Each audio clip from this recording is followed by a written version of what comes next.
हमारे संवाददाता तरुण शर्मा हमारे साथ तैयार हैं इस वक्त दिल्ली से। तरुण, बताइए क्या है बजट को लेकर बड़ी और एक्सक्लूसिव खबर आपके पास? बिल्कुल सर, मैं बताना चाहूँगा जो खबर है वो पावर ट्रांसमिशन लाइन और ये कहें कि पावर कंपनीज़ के लिए काफ़ी अच्छी हो सकती है, क्योंकि एक सरकार एक प्लान कर रही है कि पारादीप पोर्ट से लेकर अंडमान निकोबार तक एक सबमरीन केबलिंग करने का प्लान किया जा रहा है। ये 1300 किलोमीटर का करीबन सबमरीन केबलिंग होगा और ये अंडमान निकोबार को एक तरीके से पूरी तरीके से इलेक्ट्रीफाइड कर पाएगा, क्योंकि हाल में जो बिजली है अंडमान निकोबार को मिलती है वो डीजल इंजन की वजह से या क्या है कि जनरेटर के थ्रू ही मिल पाती है। तो आने वाले समय में उम्मीद ये की जा रही है कि जो ये सबमरीन जो केबलिंग के थ्रू किया जाएगा उससे अंडमान को बिजली मिल पाएगी।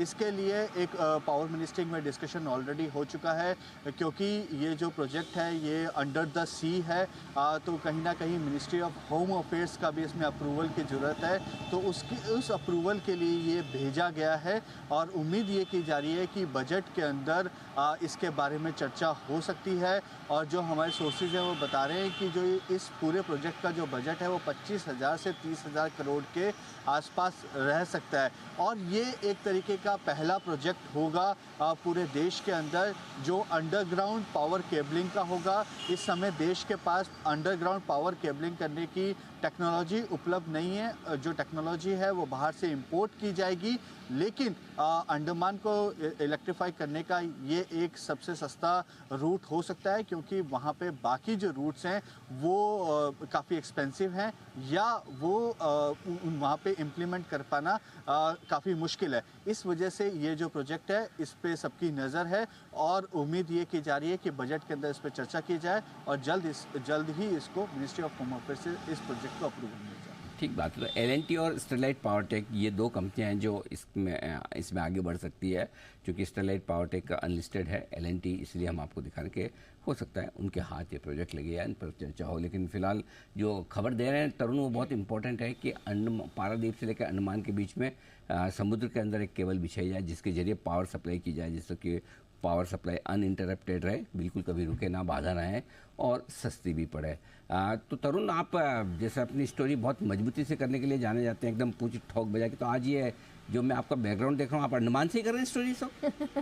लग पीछे हरियाली वरियाली जिस तरह से दिख रही है ऐसा लग रहा है एकदम प्रॉपर लोकेशन पे जाके चेक करके कर रहे हैं? नहीं सर, क्या है कि मुंबई के अंदर बरसात काफ़ी ज़्यादा है, लेकिन दिल्ली के अंदर उसका असर देखने को मिल रहा है। तो दिल्ली के अंदर पिछले 2-3 दिन से जो ग्रीनरी है वो काफ़ी बढ़ सी गई है। इसी वजह से हमने जो एक लोकेशन चूज़ करी है वो ऐसी है जो आसपास काफ़ी ग्रीनरी है और ये एक फील देने की कोशिश हमने इस स्टोरी में ज़रूर की है कि जिससे लोगों को पता चल सके कि अंडमान में यदि बिजली आएगी तो एक बड़ा टूरिस्ट स्पॉट वहाँ पे बन सकेगा। मेहरौली या छतरपुर के किसी फार्म हाउस से लग रहा है, मुझे लगा आज छुट्टी पे तो नहीं आप?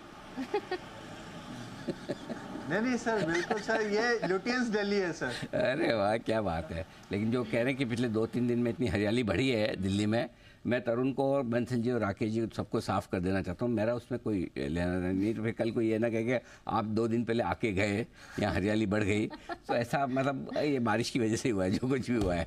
बिल्कुल तरुण, धन्यवाद आपका एक और बड़ी और बेहतरीन एक्सक्लूसिव स्टोरी हमारे दर्शकों के सामने रखने के लिए। तो ये है पूरा का पूरा एक्शन।